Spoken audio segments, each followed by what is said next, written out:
أشهد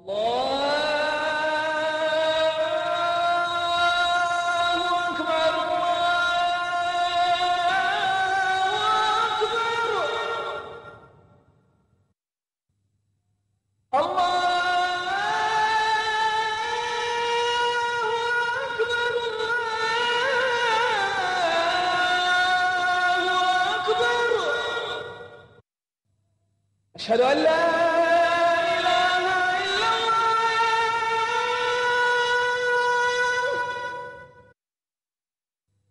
أشهد أن لا إله إلا الله.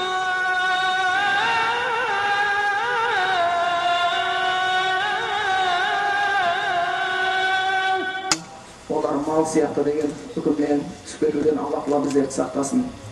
Осындай бір иман келтіріп ізгі істеген істердің алдарыңызда Аллахтан өзге ешбір сыйынуға лайықты тәңір жоқтығы екеніне куәлік бере отырып, пайғамбарымыздың шынымен де Аллахтың тарапынан келген елші екеніне жаңағы куәлік бере отырып, сөзімізді бастағымыз келіп отыр.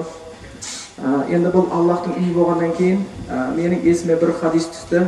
Ол хадисте бұл Муслимнен келеді, Абу Хурайра риwayat етеді. Бұны имам Науави өзінің 40 хадистен арасына да қосқан. Сол хадистің ішіндегі бұл үзіндісінде былай деп келген еді: "Вама ичтама'a қаумун фи байтин мин буютилла". Егер қандай да бір адамдар Аллахтың үйлерінен болған бір үйде жиналса дейді, яғни мешітте жиналса дейді. "Ятлуна китабаллах", Аллахтың кітабы Құранды оқыса дейді. "Ваятадарасуна байнахум", ол Құранда келген нәрсені бір-біріне насихат қылып жеткізсе, үйретсе, оның ілімін үйренсе, оның мағынасын үйренсе, оған амал істеуге бірін-бірін үгіттесе дейді. "Илля назалат алейхимус сакина", онда сол жерге жиналғандарға Аллахтың тарапынан тыныштық келеді. "Ва гашиятхумур рахма", және оларды Аллахтың нұры, мейірімі бөлейді. "Вахаффатхумул малаика", оларды Аллахтың періштелері қоршап алады. Және де Аллах "Вадакарахумуллаху фиман инда", ол адамдарды өзінің сүйікті болған, өзіне жақын болған періштелеріне мақтан тұтып айтады деген екен. Аллах Тағала осы хадисте, сахих хадисте келген үкімнің арасына кіруді баршамызға нәсіп еткен болсын. Сол үшін осы хадиске сүйеніп кейбір ғалымдар айтады, соның ішінде Фаузан ол кісі айтады, яғни бұл хадисте "Ятлуна китабаллах", Аллахтың үйлерінен бір үйінде жиналып Аллахтың кітабы Құранды оқыса дейді. Яғни ілімнің ең жақсы алатын жері, ең жақсы үйренетін жері Аллахтың үйі, мешіт деп келеді, егер оған мүмкіндіктер туып жатқан болса дейді. Сол үшін осы жерде келгеннен кейін осы хадиске амал істей отырып ойладық, әлбетте исламда тақырыптар көп. Қанша уағыз айтам десең де, бұл бүкіл адамның дүниесін, ақыретін, бүкіл отбасындағы бала шағасына қатысты, әке-шешесіне қатысты, қоғамға қатысты бүкіл мәселелерді қамтиды. Бірақ соның ішінде біз шынымен осы Құранның мүмкін өз аятын алайық деп ойладық. Өйткені бауырларымызбен болған бір-екі кездесуде осы Құран аяттарын бір қарап шыққан едік. Ол Құран аяттар өздерімізге қайталау болсын, жаңағы білгендеріміз үшін қайталау болсын, білмегендеріміз үшін шынымен де үлкен бір насихат болсын. Аллах осы Құран арқылы біздерді ізгілікке бастасын дейміз. Ол біздің бүгінгі осы сіздермен Аллахтың үйінде сол жаңағы хадисте айтылған сауапты үміт ете отырып өтейін деген хадисіміз, жаңағы аятымыз ол Тарих сүресі деп аталады. Бұл осы сүреге кірісердің алдында бір нәрсеге көңіл бұрып кетейік. Шынымен де Аллах Тағала адам атаны жаратты, Хауа-ананы жаратты, оларды жәннатта өмір сүруге мүмкіндік берді, жәннатта болды. Аллах білуші хикметін, ода бір хикмет бар, шайтан оларды азғырды, Аллах оларында күнәлі болды, содан олар жер бетіне түсті. Соған байланысты аятта Аллах айтады: "Құл нахбиту минха жамиа", жәннаттан бәрін түсіңдер деген.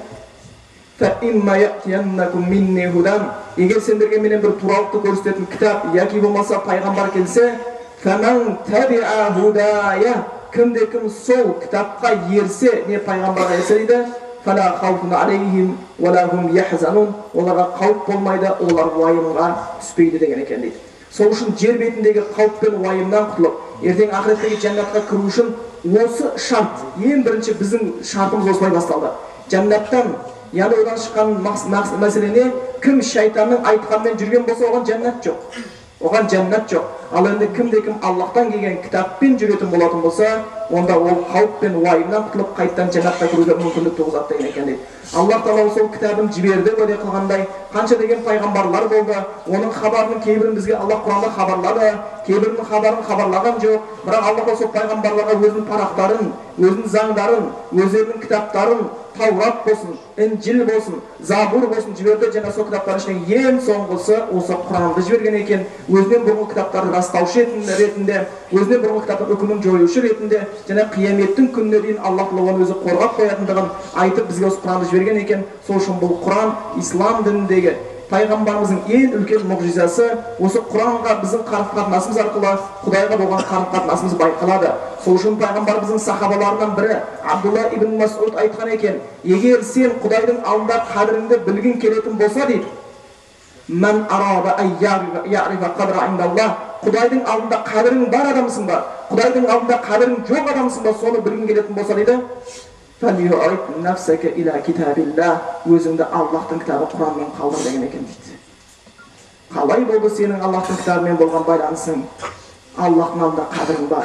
Жақсы болса жақсы қадірің бар, нашар болса нашар қадірің бар. Егер Құранмен байланысың болмаса, онда Аллахтың алдында қадірің жоқ деген екен. Аллах Тағала баршамыздың қадірімізді өзінің сөзімен көтеріп қойсын. Бұл сүре антпен басталады. Аллах бірінші аятында айтады: "Уас-самаи уат-тариқ", аспанмен және тариқпен ант етемін дейді. Тариқ деген арабтың тілінде, егер сөздіктегі мағынасын алатын болсақ, түнгі жүргінші, түн қатушы деген мағынаны береді. Бірақ біз білеміз, шариғатта тафсир ғалымдар айту бойынша, егер де Құранда тіл мағынасы мен шариғат мағынасы бір-біріне қарама-қайшы қылатын болса, онда біз шариғат мағынасын алуға тиісті екенбіз. Ал бұл жердегі тариқтың мағынасы, ол келесі аяттар оны тәфсірлей бастайды. Ол қандай түн қатушы, ол не айтылып жатқан бізге білдіреді. Өйткені шынымен де кей кезде осы шариғаттың мағынасын алу пайдасын береді. Өйткені бұны бізге пайғамбар Мұхаммед Мұстафа саллаллаху алейхи өзі жеткізді, сахабалар жеткізді. Сонда ол кішкене дұрыс мағына түсінуге көмектеседі. Кей кезде Құранды тек қана тілдің мағынасын аламын деп сахабалардың іліміне сүйенбей кететін болатын болсақ, адам баласы шынымен де қателікке ұрынатыны рас. Мысалға алатын болсақ, кейбір кісілердің, мысалға бәріне біз топырақ шашамаймыз, бірақ кейбір соқлықтардың, санаушылардың Құран аятындағы "Уә'буд раббака хатта я'тиякал яқин", Раббыңа өлім жеткенше құлшылық ет дегендегі аяттағы яқин сөзін ақиқат деп алған. Расында ол ақиқат. Саған ақиқат жеткенше Раббыңа құлшылық ет деп. Содан кейбір жаңағы соны ұстаушы ағымдардың баршасы емес, кейбірінде не деп айтты? Яғни ақиқат жеткенге дейін құлшылық етеміз. Ақиқат дәрежесіне жеткен кезде адамның мойнына құлшылықтар түседі деп тәпсірледі. Бірақ ол жердегі тәпсір бізге салафтан жеткен бойынша яқин деп өлімді айтты. Өйткені өлім үлкен ақиқат. Оны ешкім жоққа шығара алмайды. Бүгін бармыз, ертең жоқпыз. Біз сияқты кешеде бір қауымдар болды. Олар да Аллахтың сөзін тыңдады. Бізден де жер бетінде жақсы адамдар болды. Бізден де өте көрікті адамдар болды.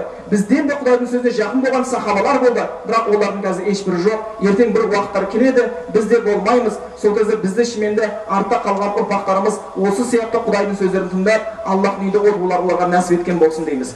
Сол үшін бұл өмірде бармыз, ертең жоқпыз. Өлімді ойлау баршамызға бір парыз болып есептелінеді. Жай ғана емес, парыз. Өлімді ойлау бізге парыз, өйткені үлкен ақиқат. Сол үшін Аллах сол Құран аятында сендерге ақиқат жеткенше, яғни өлім жеткенше құлшылық етіңдер деген екен дейді. Сол үшін бұл жерде тарих сөзінің мағынасы, оны Аллах айтқаннан кейін не деп жатыр? "Уама адрака ма тарих", сен білесің бе тарихтың не екенін? "Ан-наджму сақиб", ол бір жарқыраған жұлдыз дейді. Құран антпен басталды. Аллах Тағала өзінің жаратылыстарымен ант етеді. Ұлы жаратылыстармен. Бірақ адамға ант етуге болмайды. Бұл Аллахқа тән сипат. Аллах Тағала өзінің ұлы жаратылысына ант етеді. Өйткені сол жаратылыс арқылы біз Құдайдың құдіретін танимыз. Жаратылысқа қарау арқылы жаратушының сипатын ұлықтай бастаймыз. Сол үшін біздерге сол нәрсе жаратылысқа қарау кәдімгі Құран аятында бұйырылған. Сол үшін Аллах Тағала өзінің иман келтірген құлдарын, ақыл егелерін қалай сипаттайды? "Аллазина ятафаккаруна фи халқис самавати вал ард, Раббана ма халақта хаза батила, субханака фақина азабан-нар". Аллах Тағала аспандар мен, олар иман келтіргендер, аспандар мен жердің жаратылысына қарап ойланады дейді. Және айтады: "Ей Раббым, бекерге жаратпадың, бізді тозақ отынан сақта" деп айтады дейді. Аллах Тағала сол Адам баласына Аллахтан өзге нәрсеге ант етуге болмайды, бірақ Аллах Тағала өзінің ұлы жаратылысына ант етеді. Сол жаратылысты арқылы жаратушымызды тану үшін, және ол анттан кейінгі келетін мәселе өте маңызды, көңіл бұр деген мағынаны береді екен. Сол үшін егер Құран оқысаңыздар, аятқа кездессеңіздер, антпен басталған.